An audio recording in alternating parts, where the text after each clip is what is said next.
Podcast is brought to you by Pella Windows and Doors. If you're thinking about some new windows or doors, let me give you some assistance with where to start. First of all, you got to go with Pella. That's obvious. And with Pella, there are a couple of directions you can go to get things cracking. Number one, you can schedule a free in-home consultation. That's right, free. You can get a Pella expert to come out, sit down with you, look at your home, and they're going to be able to put a Tom Osborne-esque game plan together that fits your budget, your wants, and your needs. That's one option. Or you can head out to their showroom. You got showrooms in Omaha and Lincoln. The showroom's really cool, man. And sometimes it actually helps to see the window, see the door, open it, close it to get a better feel for exactly what you are installing in your home. So the showroom is a good place to start as well. Any direction you go, just know that Pella can 100% provide window and door solutions to any home. So check them out online, PellaOmaha.com. That's PellaOmaha.com. And the Nick Bob Podcast is brought to you by my good pals at Runza. Runza has an app. They do. Go to the App Store like right now and download it, because you can order food on the app. You can have it ready to pick up in the restaurant. You can earn points for rewards. In fact, when you download the app, you can get $5 off your first order in the app. It's one of the best apps of all time. So go download the Runza app. Get Runza, get rewards, then get more Runza. All on the app. Runza makes it all better. Okay, welcome back into the podcast. Appreciate everybody continuing to support the pod. If you missed it, had a great conversation, a great podcast that I just dropped with Bruce Rasmussen. He reflected on his career, his time at Creighton, nearly 3 decades as athletic director. If you missed that, go check that out. Also have a great conversation with Mitch Sherman. That was great. Have Husker Classic recaps, 2001 Oklahoma, Nebraska, 93 Nebraska, Florida State. Just got a bunch of stuff that's really good on the podcast feed. Make sure you go check it out. And with football season, Husker kickoff rapidly approaching, man, we're going to be ready to knock it out of the park. So just make sure you subscribe to the pod. That way you don't miss any of the great content, because we have a great pod on deck today. Sam McKewon, Omaha World-Herald, is my guest of the day. Sam's one of my favorite guys to read, man. He's insightful, he's well thought out, he's interesting, he's talented. His perspective is one that I value and find extremely thought-provoking. I never miss his rewinds every Sunday night, Monday on in dropping on Omaha.com and in the paper. He's also doing some pods as well. I can't believe that I haven't had Sam on my podcast yet. I mean, that's unacceptable. So I had to holler at Sam and get him on, man. This was a great chat, as you can imagine. Good Husker football deep dive. So let's get to it. Let's do it, man. Here's my podcast chat with Sam McKewon of the Omaha World-Herald. Let's go. All right, on the line now, Sam McKewon, Omaha World-Herald sports editor and columnist. He's the host of the Pick Six podcast and the brand new Sip and Sam podcast of the brand new Husker Extra merger with the Lincoln Journal-Star that I really want to get into here, Sam. But first of all, it is I'm an avid reader of yours. It is great to catch up. It's been too long since we've talked. How are you, pal? I'm good. I believe it has been since, I think, the first iteration of your show. Yes. It has been a while. It has been a long time. Back then, by the way, you were with the Nebraska State paper. That's right. So I was with this tiny website, which I still love, that does not exist anymore. Right. It like went away about 6 months after I left there. But yeah, I'll always be forever thankful to you guys, you and Matt, in part because you guys put me on the radio, and it actually helped get visibility for the site and for me. And so it was a big part of why I'm where I'm at now. And I'm an avid listener too. I've always loved your stuff. You're actually funny. Most sports people don't. Most people in sports media think they're hilarious. Right. They're not. But you are. So, I love it. Oh, it's goodness. true. So, there's a lot of people who think they should have written jokes for a living, and they shouldn't have. But I actually laugh when I listen to your show. Oh, that's funny. I love it. Yeah, I mean, I do. I remember the first time we had you on. I mean, it took all of like a minute to be like, this guy is really good, you know. And so it's been fun to watch your journey, man. I mean, to get to where you're at, this has been a blast. And like, I wrote this down. I don't know if I'm going to ask some selfish questions as much as I learn, as you got to give what the people want. But what's your process? I'm always curious whether it's other radio hosts, other podcast hosts, other writers.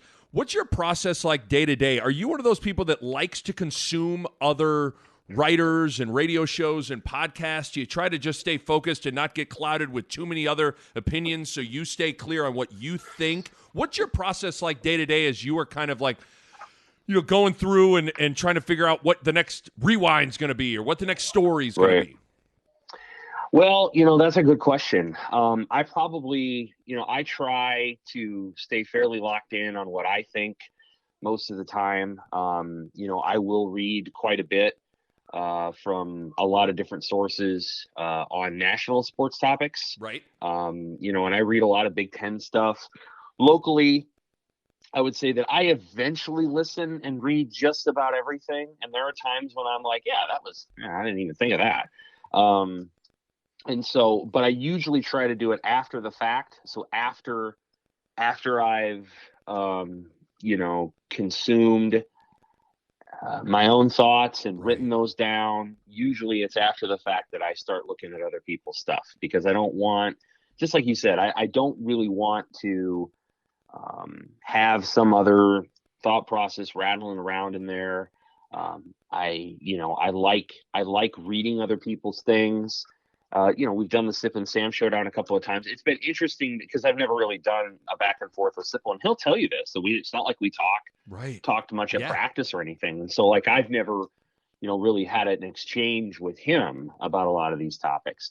And so for the most part, I'll listen to other people, but I kind of do it all in one burst. Probably over, a morning. I'll try to knock out interviews or read a bunch of stuff from the week. I spend a lot of time, honestly, reading about culture and politics and policy. I'm fascinated by government and politics and things like that. And so I probably spend quite a bit of time doing that on top of the sports stuff. So I like sports as a, what do you want to call it? As part of a segment of society. I love that stuff. And so, even though Nebraska football is a segment of society. So I try to treat it that way at times.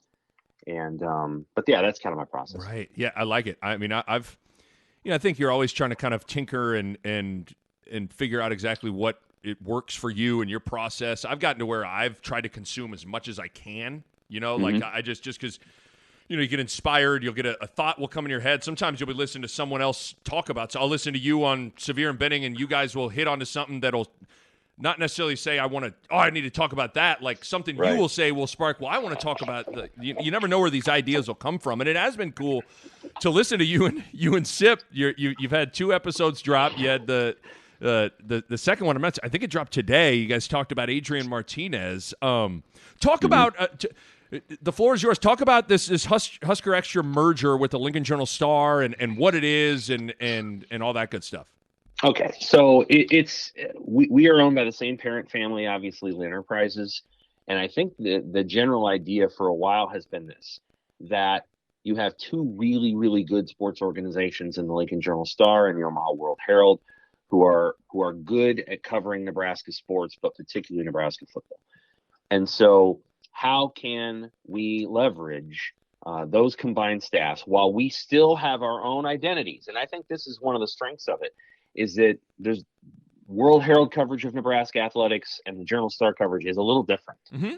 And I think people who read us over time know that. They can kind of see a different perspective both ways. And so the thought process is let's combine those forces, 1, and 2, let's create a couple of unique things that you can't get at either site. And one of those is the podcast. There's going to be more things coming, like text services and things like that. But the podcast, I think, is sort of the beginning of that. I mean, I think everybody can see that when we put the 2 of us in a studio, and again, the advantage to this is I have lots of good conversations with Sipple over time, honestly, about other things other than Nebraska, but we haven't sat in a room and talked a lot to each other about the stuff that we write about. And so we come in and it's a little bit different than a lot of shows because we haven't spent years in cars together, going over the same terrain. And so I think we're a little bit new to one another in that way. And I think it makes for an interesting dynamic, and we'll see how it develops over time. I think people thought we were going to completely disagree with one another, and so far we haven't. Right. We're going to come to that. Yes. I think there's distinctly different perspectives that the two of us have. Some of that's rooted in more in the past. We probably would have disagreed every day about Bo Pelini. Right. But we will disagree as time goes on. Yeah, it's been fun to listen to, through the two episodes, and I think it's amazing. I remember when Schick started, there was this concern because unsportsmanlike conduct with Kevin and Michael was still on. And it was like, oh my God, now we're gonna have 8 hours of unsportsmanlike conduct. I mean, you just right. and it's the thing you find out is it wasn't at all, right? and completely different. And I think the same of what you're saying about the difference with the Lincoln Journal-Star. You're different than Sip.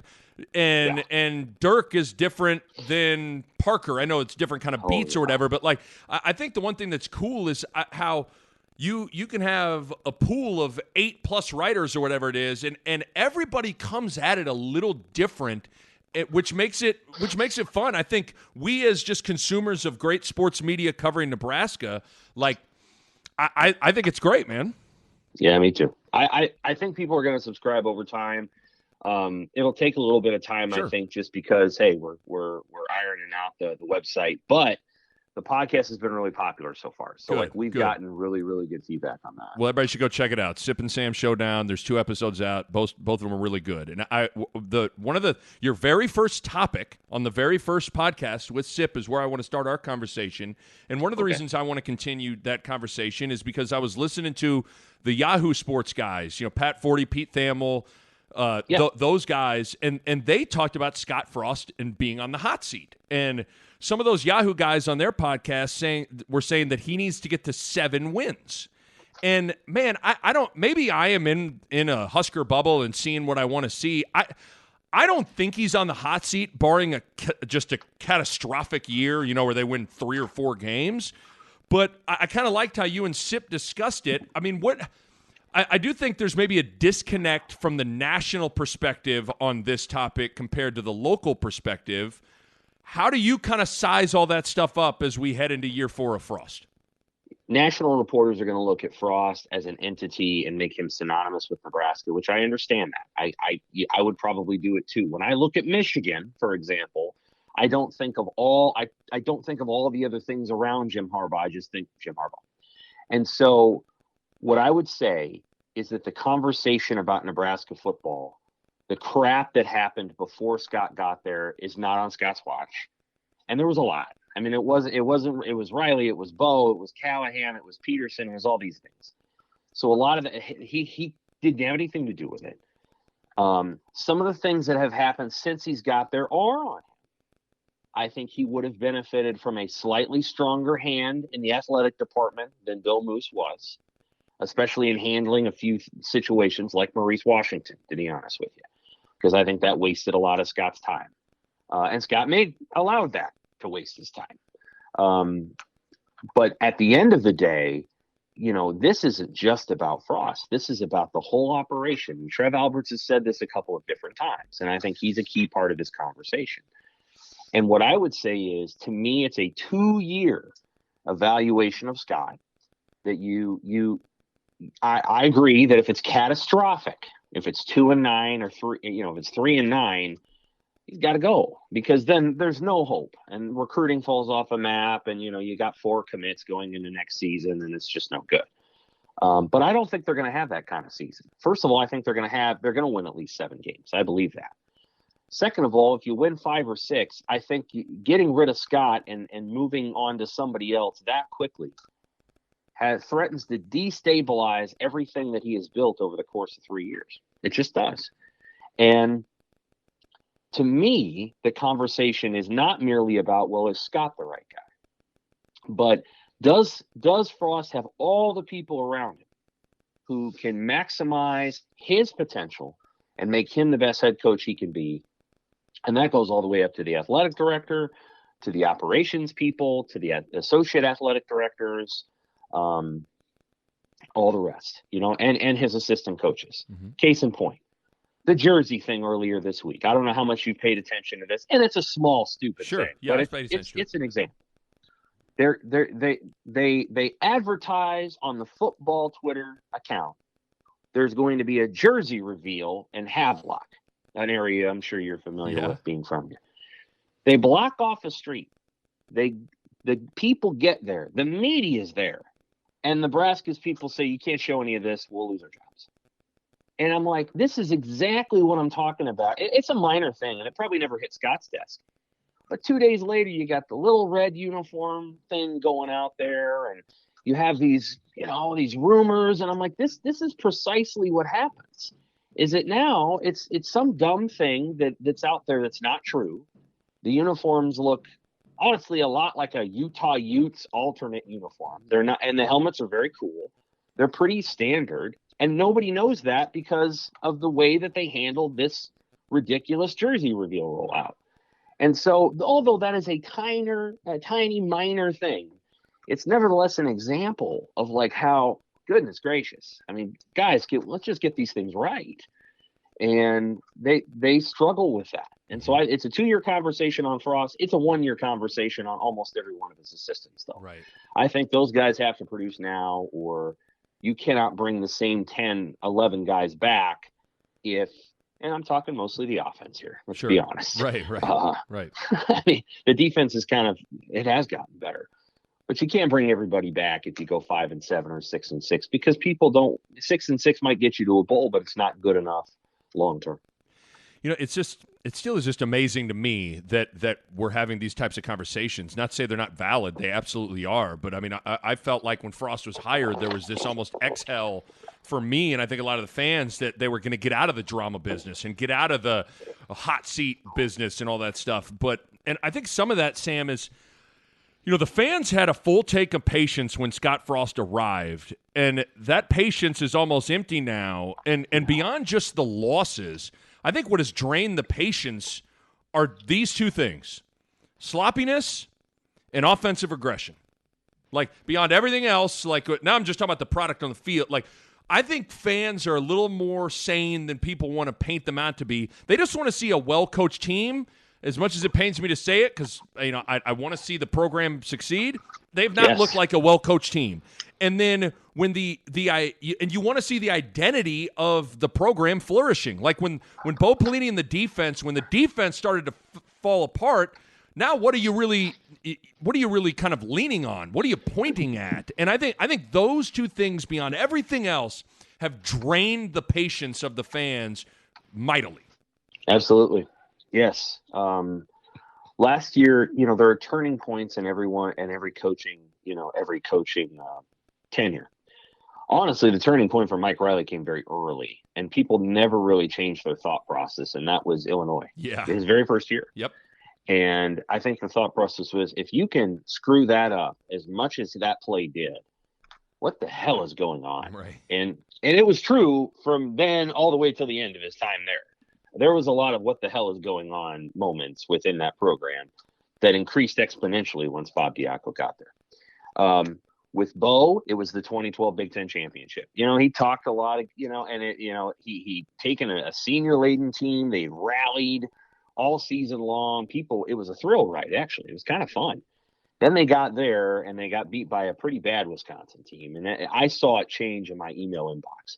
For Frost, that turning point, honestly, was that Illinois game last year. I think the reaction that I got from fans after that game is, this is not, how can you lose that game? And one thing that I think is true of Nebraska fans is, they want to win the really big games, but you better not lose the games you shouldn't lose. And Northern Illinois last year, firing a coach. I mean, Lovie Smith was out the door. Purdue in 2015, when Darrell Hazel was out the door. Those kind of losses really sting Husker fans. You can't lose the ones that everybody thinks you should win. And maybe Nebraska fans are a little arrogant in that way. Maybe I'm a little arrogant as a person who covers the program. But you can't lose to Troy and Northern Illinois and a bad Illinois team and expect people to have patience. They want you to win the ones you should win. And so people can have grace for Oklahoma and Ohio State this year. They can. Do you remember Ohio State won 52-17 last season? And people were like, Nebraska hung with them for a half, which was true. Right. It was 52-17, guys. But, people were like, they were okay with that. They bought into the schedule's not fair. It's too hard. It's not fair to play Ohio State right away. But then when you lose by 18 to Illinois, the grace is gone. Right. People lose it. They're just like, not gonna do this. And that's where he's at right now. He's got to beat Illinois. That's a huge game for this program. The very first one. The Nick Bahe Podcast is brought to you by my good friends at Runza. Everybody that knows my athletic background, I was a quarterback in high school. But I believe in establishing the run game. And even more than that, I believe in establishing the Runza game. That's an original Runza cheeseburger, some onion rings double dipped in a homemade batter, little bit of a pop to top it off. In football, you establish a run. But at lunch, you establish the Runza. It's just that simple. So get out to Runza today and establish the Runza game, or check out the delicious salads. You got the chicken bacon ranch salad, sweet berry chicken salad, and my personal favorite, the Southwest chicken salad. You got to get out to Runza, establish a Runza game, or get a salad. Either way, you are going to leave satisfied. Runza makes it all better. You're a big numbers guy, but the one number that is hard to quantify in kind of what we're talking about is just that confidence, momentum, collective belief. Like the one thing Sam Barrett has been consistently saying to me for years on and off the record is he keeps on saying, we just need to build some momentum. We got to get these guys to believe. We got to get it kind of rolling. And of all the things that have eluded Nebraska under Frost, it's that momentum and confidence has to be up there. I mean, it's pretty amazing to say out loud that in 3 years they have not been able to win 3 games in a row. Right. And it's just they at some point, and they have an opportunity here that makes that Illinois game huge, because if you beat Illinois, you now could win 3 in a row heading to Oklahoma. But yet they haven't been able to capture that momentum at all. Yeah, no, not at all. And I think if the offense was more stable, and by stable, I mean like right down to the personnel, I think the defense, which has shown steady improvement, including Barrett's room, I think they've gotten better and better. I think he would probably tell you, even though they don't have Mohamed Berry right now, they're going to be better in 2021 than they were in 2019 at that position, because they've got good players who also know the system.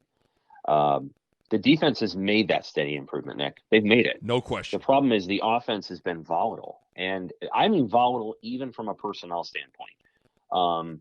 We grew up on a Nebraska football program where you pretty much knew every single week the running back. And you could memorize the previous 10 I-backs who were in. I mean, I can do that now. I mean, I just like Ken Clark, Derek Brown, Calvin Jones. Right. It wasn't Amon Green. It was Lawrence Phillips, Quentin Childs, Amon Green. Like, you did that. That's what you knew. The I-back was the star of the team. Tommy Frazier changed that a little bit, but before that, it was the running back. That's the guy you wanted to be in the yard. They haven't known who that guy is in this program, really, if we get right down to it, since Amir left. I know Devine had 1,000 yards in 2018, but he wasn't the starter until midseason. And so they haven't had, a Rex or an Amir or a Roy Halou in, 7 years. And that volatility is not good. You want to have somebody back there. Your running back is like the toughest guy on the team in some ways, and they don't have that guy. They're volatile at quarterback. Like, Adrian has been up and down as a player, and he's been out, I think, 6 games in the last 3 years. And so they've played Adrian and Noah and Luke and Andrew Bunch. And like they've had to put all of these different guys in there. They're volatile at wide receiver. Who is their number 1 receiver? It's Wandale. Last year, he's gone. Now they have a new one that they're going to have to figure out. So the volatility of personnel on that side of the ball, some of that is not on Frost, because when he got here, the cupboard was empty at wide receiver, empty. And he had to refill that. But some of it is because the running back position, they've just made mistakes. Like they've just missed on guys. They brought Maurice in eyes wide open. They knew exactly what they were getting there, and it turned out to be, kind of a disaster. And not because of his talent either. And some of the other guys they picked haven't panned out. Meanwhile, Breece Hall, the stepson of Jeff Smith, is at Iowa State, and he's the best running back in the country. And Nebraska could have had him, and they didn't get him because they decided to get these other guys. So there's just volatility. And if they can fix that, they'll actually fix some of the issues that they have. Yes. And personnel volatility is part of it. And then they've got to fix the little things. Cam Jurgens can't have a bad snap anymore. He just can't do it. That's an infuriating thing. And my understanding is it's been fixed, and it's going to remain fixed. But, we'll see what happens in the game. I think we're in lockstep because the way I've looked at it is, you use the word volatility. The volatility or kind of whiffing at certain spots have created a domino effect. Like when you miss on running backs and wide receivers, like now all the little things do become magnified. Like my analogy has been Nolan Richardson at Arkansas, is the whole 40 minutes of hell. Well, if you're going to do that, you better have the personnel that can pressure, create turnovers, guard multiple positions. Or what you're going to end up looking at is teams are just going to be shooting layups and wide open threes because you can't pressure anybody, right? So I think what a lot of this comes down to is they have whiffed on running backs, whiffed on wide receivers, and then, Sam, what that does is that magnifies all of the other shortcomings in the program, special teams, sloppiness, penalties. It's hard to overcome those things when you aren't averaging 40 to 45 points per game. And so I think that I like that word. I think the volatility, and I'd add whiffing at running back and wide receiver. I think a lot of the issues can get boiled down to those two spots. Yeah, they can. Now, let me say this about special teams. I think Scott is going to be here in 5 years. He's going to be. They're going to be one of the best special teams programs in the country in 5 years. And part of what I would say is where Scott is learning as a head coach a little bit is that phase. Right. I think at Oregon, they beat the crap out of so many teams that it didn't matter that much. And people can recall when Chip Kelly was there, they lost a game, a big game, because they missed field goals. And they hadn't taken many that year, and they needed to make a couple, and they didn't. That was one thing. Then we went to UCF. Again, probably had the best talent in the league. Didn't need it. When the game style that Frost wants to play, and I'll use a basketball analogy here, is closer to Michigan State or North Carolina. Take the ball out of the basket, run, get a lead, keep a lead, win by 10. You might give up 80, but you scored 90. And so the philosophy that Frost brought to Nebraska was, if we can win that game theory in the first quarter, then we don't really maybe need to do some of the other things that you often have to do to win these minutely close games. Well, they haven't done that. The system hasn't worked, in part because of the running backs and wide receivers. And as a result, the special teams weaknesses were magnified.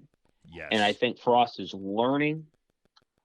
And I don't want to – I mean, the guy's older than me, and he knows way more of the football than I've ever known. So let's be clear that I don't know what he knows. But what I can see in camp, from the two times we watched camp, I couldn't glean much, but I could glean that they cared about special teams. And I could glean that Mike Dawson is hell on wheels. Right. I mean, he walks up and down those lines, and it's just a whole different vibe from, the guy off the field who couldn't really do anything that I have to have a hard time believing anyone really respected him. And I'm not trying to be mean. No, I know. It's yeah. How do you respect an off the field analyst during the COVID year who can barely do anything because he's not an assistant? Right. So Frost has learned there. I don't think they're going to be great this year, but I think they'll be better. And I think in 5 years, I'm not saying he's going to be Bill Snyder, but I think it's going to be pretty close. I think they're going to be a lot better at special teams than they were. And as a result, it'll show growth in him. There were still things he had to learn when he got here. He was only a third-year head coach. And we probably should have given a little bit more grace for that. He probably should have not talked quite as confidently as he did. His athletic director acted like the circus was coming to town and was going to Auburn and, in Falls City and saying that Urban Meyer was on the run, which was not a helpful thing to say. No. So, I think the messaging could have been a little different, but I think over time you're going to find that he gets a lot better at that particular thing. He's learning. Right. I think that the guy that we've talked to in the last 6 to 9 months is a different head coach than the guy that came in 2018. Yeah. You think about the special teams, and it just it wasn't of great importance.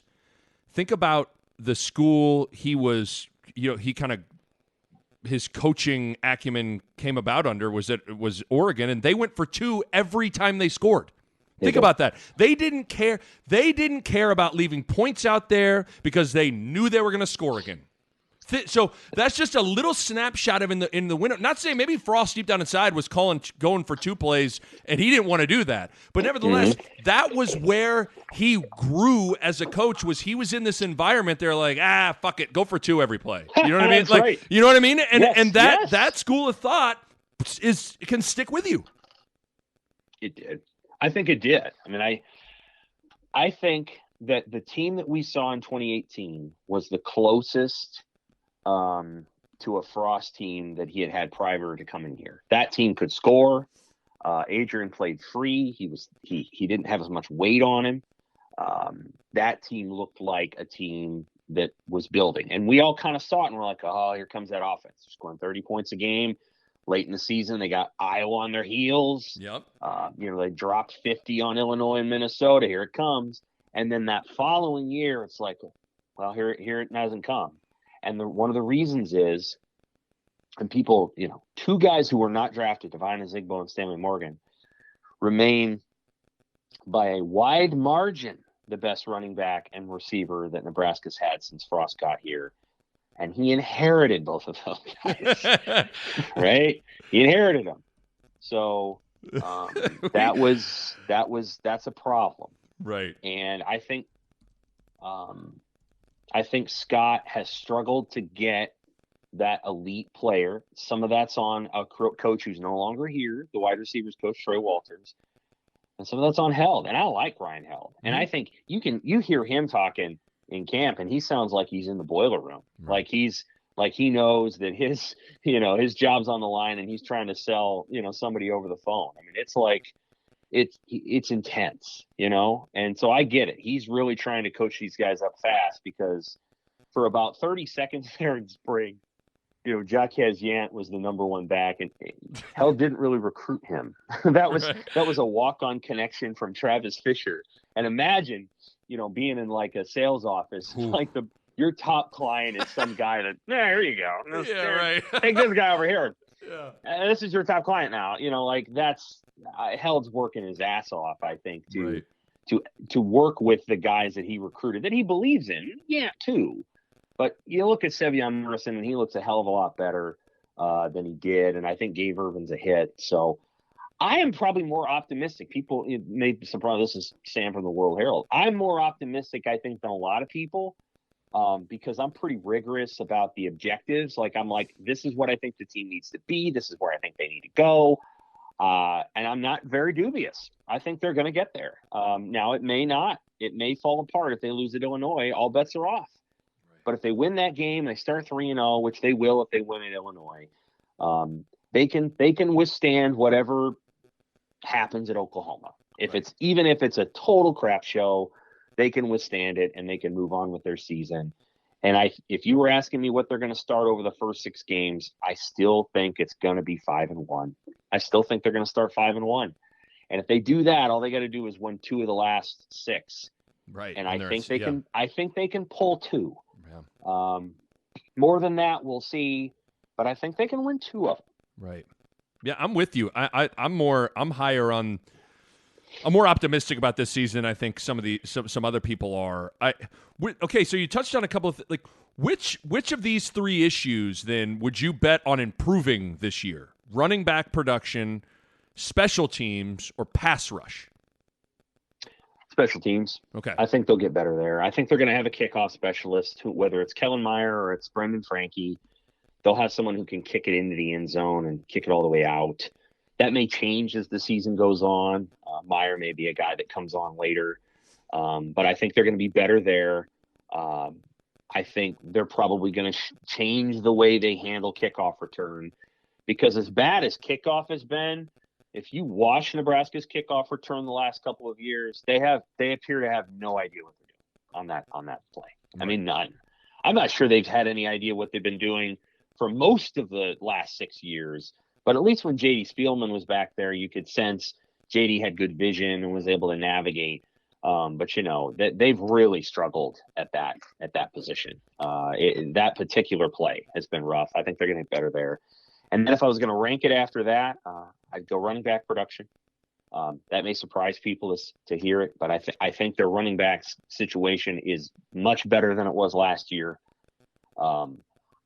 they loved Dedrick Mills when he was healthy, but I think they got tired as hell of Mills Right. constantly being hurt Mm-hmm. or whatever it was.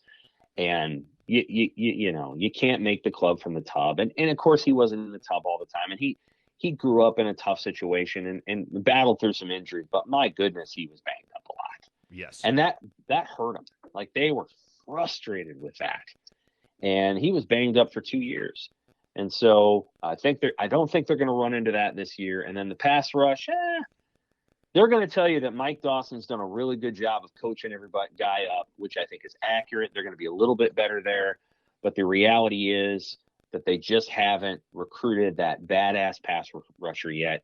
And one of the guys who might be, Blaise Gunnerton, he's banged up all the time. So he's banged up now.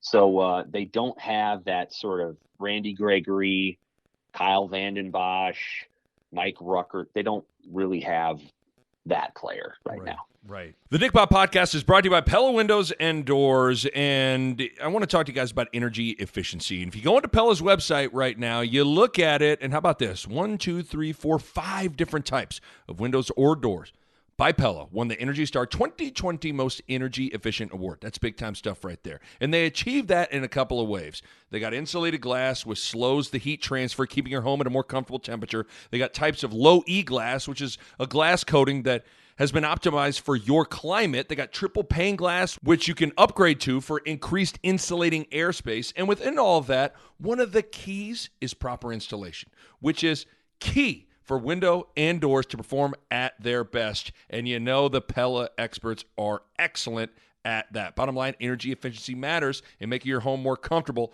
and Pella windows and doors are at the top of the line when it comes to energy efficiency. Check them out online, PellaOmaha.com. That's PellaOmaha.com. I thought a fascinating little wrinkle, and I'm trying to remember when this little nugget came out from Frost, was him divulging that he had split some of the play calling duties. Like, I thought that was like, whoa, okay, that's interesting to me. Like, and that's kind of a hard thing to continue to talk about, because nevertheless we don't get a origin of each play call for each play of each game, so it's hard to know. But like, I thought that was interesting, and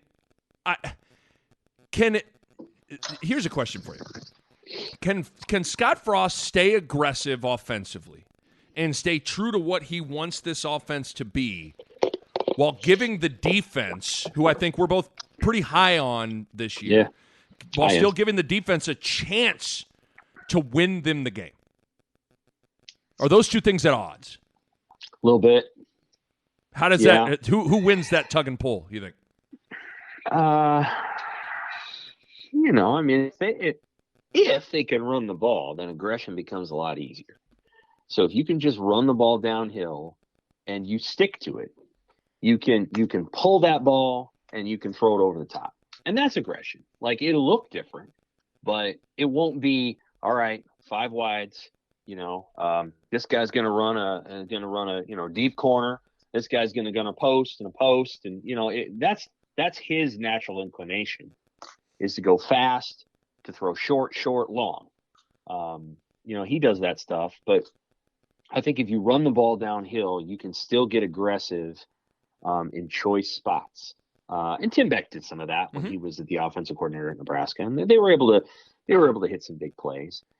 Do they have the whatever to do what they were doing when Adrian was a freshman, and basically have 4 receivers and a running back who is Maurice Washington, which means 5 receivers? I don't know. They can do it, I think, if they want to, but at the same time, I think Matt Lubick, who is like the analyst you bring in when you're on the brink of nuclear war, and he sort of looks at the angles of everything that's going on and kind of gives you the readout. I think Lubick has maybe tempered some of that a little. I think his job is to give some structure to the offense that maybe loose and freewheeling Frost. And so I think Lubick's come in and probably given them some. Everybody kind of saw that pass concept they did last year, where it was sort of 2 crossing routes that would stop into stop routes, and then there was a wheel route, and then there was a little roll in the flat, and then there was another roll. There was another route over the middle. That passing concept, they used it a lot, and it was effective, and Adrian liked it, and Lubick's able to sort of install things like that.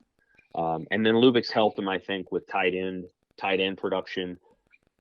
Now we'll see how the tight ends are, right? Austin Allen and Travis Oakwood weren't in camp on Wednesday. I think Allen's going to be all right. We'll see about Vokalek, but he's able to install some things in their offense that kind of stabilizes it a little bit. So what I would say is Nebraska's offense is moving toward when Frost came into the league, he was Oklahoma. He was Oklahoma. I think they're moving toward Notre Dame.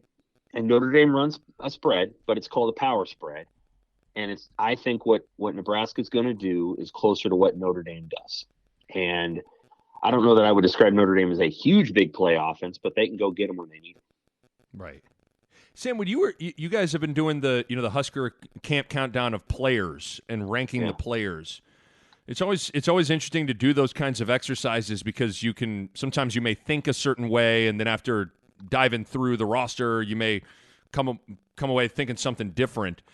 How do you feel about Nebraska's talent on the roster? Because there is always this talent versus coaching discussion that permeates amongst a lot of Nebraska circles. Doing that exercise, what did you walk away from feeling about Nebraska's talent? It's better than it's been in a while. It's better than much of the Big Ten West. And it is talent that I would describe as maybe 10 to 15% slower than what they may have had 4 or 5 years ago, but 10 to 15% bigger. So you think about the toggles on the football game. They've made the guys a little bigger, and they've taken the speed down from about 91 to 87. And I don't think they're going to be the fastest team in the Big Ten West. That's still probably going to be Purdue. But I think they're probably up there now as one of the biggest. Minnesota is probably still the biggest team. Michigan State always had giants. They were also slow. Nebraska is probably one of the 4 or 5 biggest teams in the Big Ten now. Like they have a Wisconsin, Iowa cut to them. And I think that's a good thing. Mm-hmm. I think the one thing, especially on defense, I think Nebraska's defense has struggled from the day it walked into the Big Ten. And I know they shut down Kirk Cousins one year and this and this and this, and Bo loves talking about that, even still. But the reality was they did not match up physically very consistently in the Big Ten. And I think when Frost and his crew, when Chinander got there, they were as small as they have ever been. I mean, they were just, I don't know what Riley was recruiting to, sort of a speed defense. And then when Diaco took over, they were so small and they were just sort of helpless on the field. Like they could not physically match up. And Frost talked about that in his first year. By now, though, they can. You know, Ty Robinson's a man mountain. He's 6'6", and I don't even know, 315. Damian Daniels is a big guy, 6'3", 320. Jordan Riley's their backup nose, and he's 6'6", 315. The smallest guy is Ben Stilley, and Ben's about 295, and he's a technician, so he can play. But they don't have small guys anymore. So the last of the smalls is Ben Stilley and DeAndre Thomas. And after that, everything's big. Right. I mean, you walk by Jalen Weaver. Jalen Weaver is the biggest player in Nebraska football history. It's either him or Patrick Kabongo. And I don't know if people remember Patrick Kabongo, but I do. Yep. It's either one of those two guys. Jalen Weaver is unbelievably big. And he doesn't look fat. He's about 380 pounds, I think. But he doesn't look 380 pounds because he's so big. And so this is what they're recruiting now. Ruquan Buckley looks like a fourth-year junior. They're just giant. And big men are hard to move. They're not going to be great pass rushers. Mm-hmm. I don't think. But they're hard to move against the run, and that's where they're going. So I think the talent is bigger, it's longer, it's stronger, and it's a little slower. And this is Frost learning how to operate in the Big Ten versus the AAC. A couple more things to get you out of here, Sam. I wanted to get your thoughts on the sellout streak. You've kind of written about this a little bit because it's interesting because what's weird is I think sometimes the administration maybe cares about the sellout streak more than the fans do, but it is kind of the last real tangible connection to the past. And I'll give you two movie and TV analogies. So this would be right in your wheelhouse here. Like, There we go. I'm sure, okay, I assume you've seen Breaking Bad. And you remember when Jesse Pinkman's girlfriend dies and Jesse is sitting in his car and he keeps calling her cell phone over and over just to hear her voice on her answering machine. And, you know, it's like she's gone, and that is real. But this voicemail is all Jesse has right now, so he's going to hang on to that and cling to it and obsess with it. That's kind of the sellout streak. Or if you want to go movies, Castaway. Remember when Hanks finally gets his boat made and he's sailing away from the island and he takes this moment to stare back at the island and he kind of gets emotional as the island fades through the clouds and becomes too far away to see. Hell, you could even throw his reaction to Wilson floating away on this, where it's like they are representations of the past, and sometimes those are hard to let go. And not only are they hard to let go, like now you got to face the moment and the future, which can be equally scary and hard for people. It's the latter. It used to be the former up until about last year. I think it was the former, but now we're getting into the latter. I think Trev Alberts, the new AD, is a really I don't even know what the right word is. He's really smart, but he's not. He doesn't lie to himself, and he's not nostalgic, really. Like he certainly he loves the time that he was at Nebraska, and he's a very he loves that. But he's not falsely nostalgic. I mean, this is the guy that went on TV in 2003 and said something that I actually didn't agree with. That firing Frank was the right thing to do. This is a guy that is not like that. And so I think that the thought process on the sellout streak has been for a while. We don't want to lose it because then it means that the people don't care. And so there have been people within the program, or not within the program, but boosters and other things like that, businesses that buy up some of the tickets, mostly in South and North Stadium, mostly seats that are, way the hell out there, that are at the top of the stadium that nobody wants to sit in. So that's part of what I think's happened. When you get to Fordham week, the tickets are going to be $10. I'm just telling you. Yeah. And so that has been happening, I think, for a while. And when you go to the stadium, and I don't know how often you go to home games anymore, but when you go, you see the pockets. Yep. You look and there's about 65,000 people here. There isn't. Now 65 is losing. People don't want to show up anymore. But at the same time, the most they've ever had in that stadium was about 80. If you're talking scan tickets, and that was against Oregon in 2016. They're probably about, and their attendance, quote unquote, is 90. There's probably about 5,000 to 6,000 to 7,000 seats in there that don't really get filled and haven't. And when they lose, then it gets down into the 60s. My argument is let the thing lapse. Let it go. And trust that the media, and we need to be responsible with this, and I'm already out front on this. We need to be responsible with not blaming somebody for that.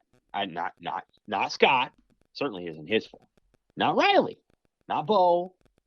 Not Tom Osborne for building the stadium too big. You just don't blame anybody. And you say, who cares why it happened? Accept that it has. And now let's focus on how do you get the crown jewel of this state's sporting enterprise, Memorial Stadium, in a place that is appropriate for its value. Because when you go there, you look at those two end zone seating structures, those are no longer appropriate. I'm fat. I mean, let's be honest. You don't want my ass sitting next to you at a game. My mom is not fat. She's like tiny. She can sit in those tiny seats, but a fat me sitting next to her, she don't want to go. They don't go to the games anymore. They love them. Right. They were there for 94 Colorado and 86 Oklahoma when everybody's flipping off Barry Switzer. They were there for all these incredible games. I met my wife because of these tickets, because she was walking through the Union with tickets that my parents used to use to go to the Baylor game in 2004, and she saw me, and that's why I'm married. Wow. So that place has a connection to me that's very deep. But it's time. It's time. It's time to tear that south end zone down, rebuild it, make a cool area with stand-up bars where you sell beer. You can drink a zip line. You can drink whatever you want there. And you've got a patio area, and you've got a little club for people who want to spend extra money to have a sports bar experience. You've got seat backs. You start there. You just start there. And that's going to take time, because in 2012, Nebraska made a decision, in hindsight a mistake, to expand their stadium instead of reducing the stadium and getting started on the football building. They waited 7 years on the football building. Now they got to wait 2 more years for that. Every other Big Ten team's built their football building. 1. 2, most of them are on an end zone project. Iowa's got theirs. Wisconsin's got theirs. Wisconsin's is cool. So, Nebraska's a little behind in that way. They're going to get their football building done, and then they're going to reduce. They're going to have to work on an end zone project. Until then, you're going to be walking up to Roca and Hickman just to get to your seats, because it's a long ways up there. And people, God bless our hearts, Nebraska fans are getting older. Some are passing on. And when they give their tickets to their kids and their grandkids, those kids don't want to go anymore. Right. So they better figure it out. Couldn't agree more. Sam, last thing, we'll get you out of here. I really wanted to pick your brain on the NIL stuff, because, again, I always feel like I got to preface this, because if you don't, people think you're like anti-player. I mean, of course, I'm for name, image, and likeness, right? Like, of course, I'm for it. Yeah. But I guess my fear has been its inevitable seeping into recruiting, and that I fear what college football and college basketball are going to become is a league with no salary cap or guidelines with how you build and construct a roster. And I'm not naive to the fact that I know people have cheated for forever, right? But there have always at least been rules and guidelines in place on how you build your team, build your roster with scholarship limits. And I guess with this NIL world, I have no idea what that is really going to look like moving forward. Mm-hmm. And that makes me concerned. I mean, some people, you're anti-NIL. No, I'm not. I'm just concerned about the, I don't know, of competitive integrity of at least from the starting point of building your roster. Feels like it could get jeopardized a little bit for me. Oh, and by the way, this SEC monster that's getting built could only exacerbate this. I talk me off the ledge here with this NIL stuff. Well, I don't want to talk you off it too much, because I have concerns too. And, I think there's a lot of things about it that still need to be worked out. What BYU did in the last 2 days is a big move. Huge. And BYU, there's a protein bar guy who is a booster, obviously, who decided to pay the tuition, or the tuition equivalent to all of BYU's athletes, including all of the walk-ons, to basically be spokesman for his protein bar. And that's a lot of money.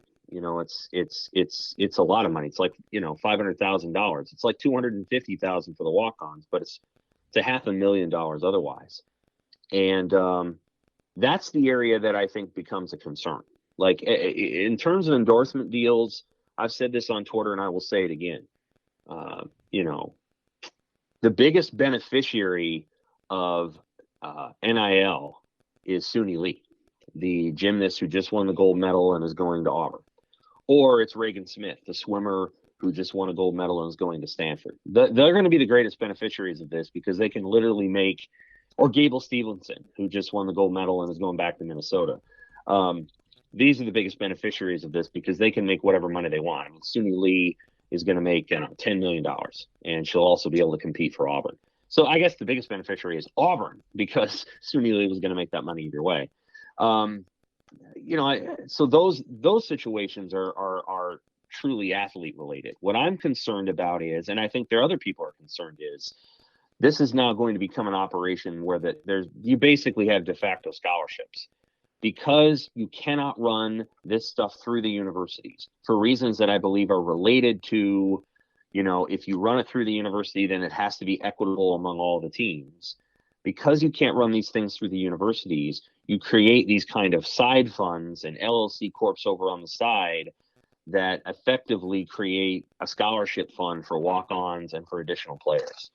A situation where Alabama has 25 scholarships, but they really have 35 scholarship available players because they have a fund, and that fund basically pays for the room and board and tuition of 10 more scholarship players to play for Nick Saban.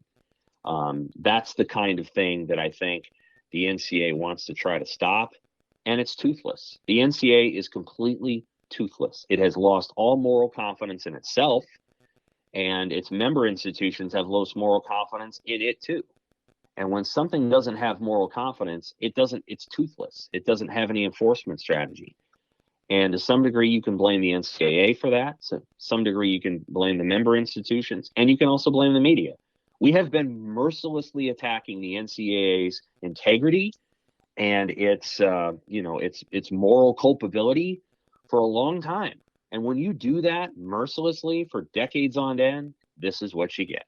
Mm-hmm. And you know what? If the NCAA wants to pull back and wants to be this just, vague governmental structure, there's a lot of people who like to be good.